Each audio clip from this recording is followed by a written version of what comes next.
Assalamualaikum warahmatullahi wabarakatuh.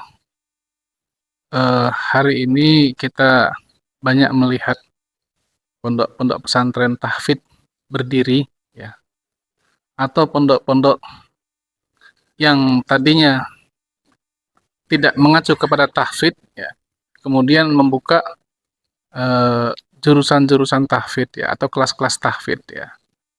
Tentu fenomena ini fenomena yang menggembirakan, ya, Bapak-bapak sekalian, ya.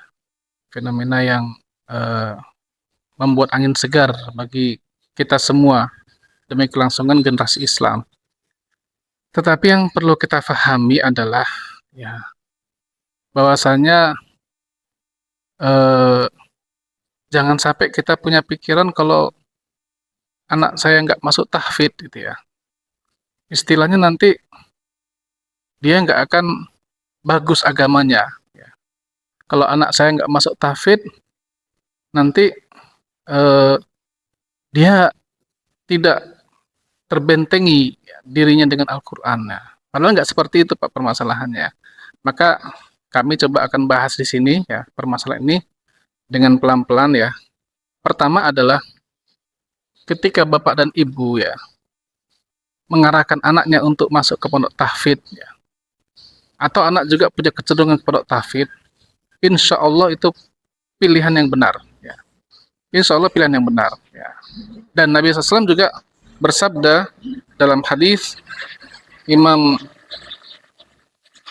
Ahmad, ya, beliau bersabda, ahlul Quran ahlullah wa khasatuhu, ya, ahli Quran itu, ya, maksudnya orang yang paham Quran, yang hafal Quran, yang ngerti Quran adalah ahlullah, keluarganya Allah, wa khassatuhu, dan orang-orang yang Allah istimewakan pada diri Allah Subhanahu wa taala.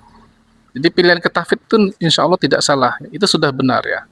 Tapi, ya, bahwasanya yang harus kita pahami adalah menjaga niat kita, ya. Ya, ini pertama ya Pak, ya, menjaga niat kita dalam mengarahkan anak-anak itu ke pondok-pondok tahfidz. Anak-anak itu harus dijaga, ya, niat mereka ke pondok tahfidz itu untuk apa gitu loh. Karena nggak sedikit para orang tua atau anak pun, ya, ketika masuk pondok tahfidz itu nggak sedikit yang satu untuk gagah-gagahan. "Ah, mantap saya masuk pondok tahfidz." Atau yang umum terjadi adalah kalau masuk tahfidz, ya, mudah-mudahan anak saya bisa diterima kuliah di perguruan tinggi negeri, ya, dengan jalur tahfidz, ya kan, dapat beasiswa dan bla bla bla lainnya. Ini kan niat yang kurang bagus, ya, tidak tepat, ya. Karena kita semua paham Pak, bahwasanya kita kan harus menunjukkan niat kita hanya kepada Allah Subhanahu wa taala. Bahkan ada hadis di dalam riwayat Imam Ahmad dan Abu Dawud bahwa Nabi SAW bersabda, "Man ta'allama ilman mimma yubtaghu bihi wajhullah ta'ala." Siapa yang menuntut ilmu yang seharusnya niatnya itu ingin mencari wajah Allah, mencari wajah Allah adalah mencari keridhaan Allah. Ya, jadi mencari keridhaan Allah itu maksudnya adalah karena ini kan mencari ilmu adalah perintah Allah. Kita kerjakan itu agar Allah itu senang dengan kita gitu loh Pak, ya. Bukan untuk mencari keridhaan selain daripada Allah tadi. Yang harusnya mencari niatnya mencari keridhaan Allah, la yata'allamahu illa liyusba bihi arada minad dunya. Tetapi dia tidak mencari ilmu untuk itu kecuali hanya dengan tujuan mendapatkan sedikit kenikmatan dunia. Lam yajid araqal jannah yaumal qiyamah. Kata Nabi, dia nggak akan mendapatkan, ya, baunya surga di hari kiamat, yakni riha, yaitu wanginya, kata Nabi SAW. Masya Allah Pak, ngeri bener kan? Jadi baunya surga aja nggak dapat, apalagi masuknya dia ke dalam surga. Nauzubillah min dzalik. Ya, saya pernah di suatu kesempatan itu di pasar 16 di sini, ya, lagi duduk pengen makan nasi uduk, terdengar dua orang ibu yang ngobrol. Alhamdulillah Jeng, ya, anak saya diterima di universitas ini gitu, jalur tahfidz. Ya, ini pokoknya adiknya juga harus masuk tahfidz gitu ya. Ya, ini kan, ya, wallah alam ya, Allah yang lebih tahu tentang hatinya manusia. Tapi kalau niat kita hanya untuk itu, alangkah sia-sia nanti kita di hari kiamat. Dan tentu kita pernah mendengar Pak hadis Nabi SAW yang disampaikan Abu Hurairah radhiyallahu anhu. Ya, yang mana ketika Abu Hurairah mau menyampaikan hadis ini di negeri Syam ya. Beliau jalan dari Madinah ke negeri Syam, sampai sana ditanya oleh penuntut ilmu, coba sih sampaikan hadis yang pernah Anda dengar. Ketika Abu Hurairah mau menyampaikan hadis ini, ya, itu sampai pingsan 3 kali, Pak. Nggak kuat, ya. Hatinya, badannya, jiwanya. Hadis tentang apa? Hadis tentang 3 orang yang pertama kali dihisap dan masuk neraka. Salah satunya adalah yaitu qari'un, orang yang pembaca Quran. Ya, Masya Allah, kan ngeri benar Pak ya. Ini orang-orang yang harus mendapatkan pahala yang sangat besar. Yang kata Nabi, khairukum man ta'alamal Quran wa 'allamahu, sebaik-baik kalian adalah orang yang belajar Quran dan mengajarkan kembali. Ternyata waliyadzubillah menjadi orang yang pertama kali masuk ke dalam neraka. Ini pertama Pak ya. Yang kedua, nah, ketika Anda mengambil ya keputusan masuk sekolah tahfidz ya, atau Anda sekarang mungkin sudah jadi hafizah, orang-orang yang hafal, penjaga Quran. Anda itu bukan orang biasa lagi gitu loh. Anda nggak sama dengan kami-kami yang nggak hafal Quran ini Pak. Ya, Anda nggak sama dengan orang-orang awam yang istilahnya biasa-biasa saja itu. Kenapa? Karena kata Ibnu Mas'ud radhiyallahu anhu, beliau pernah mengatakan, "Yambagi lihamil Qur'an ayyu'rafa bilailihi idzan nas naimun." Kata Ibnu Mas'ud, siokianya seorang yang membawa Quran, maksudnya orang yang hafal Quran ya, yang ahli Quran itu bisa dikenali dirinya di waktu malam ketika orang-orang sedang tidur. Nah, jadi orang yang hafal Quran, orang yang menguasai ilmu Quran, dia harus beda dengan orang. Kalau malam tidur, dia harus bangun. Wabinahari idzan nas muftirun. Dia harus beda dengan orang-orang umumnya. Kalau di siang hari orang-orang itu makan, dia puasa. Wabihazanihi idzan nas farihun. Dia beda dengan orang-orang biasa, ya. Kalau orang lain kebanyakan mereka bergembira, ya kan, cengengesan. Dia orang yang terlihat lebih tenang, ya, lebih banyak sedihnya karena dia faham dengan isi Quran. Wa bibukaihi idzan nas yadhakun. Dia akan dikenal, harusnya dia dikenal dengan orang yang banyak menangis. Yang mana orang-orang umumnya banyak yang ketawa-ketawa, ya. Wa bisumtihi idzan nas yakhlutun.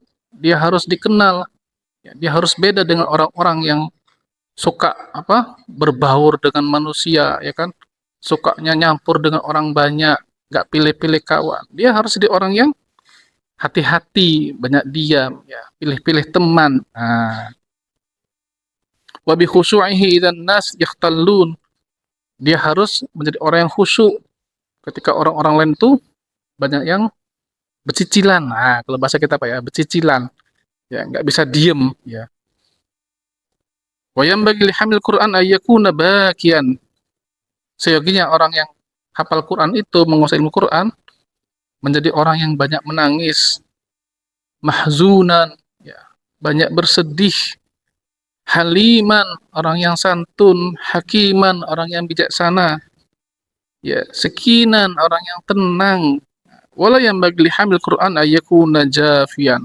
Enggak seyogianya orang yang menguasai ilmu Quran ini menjadi orang yang keras, wala ghafilan. Enggak boleh dia menjadi orang yang lalai, ya, dalam ibadahnya.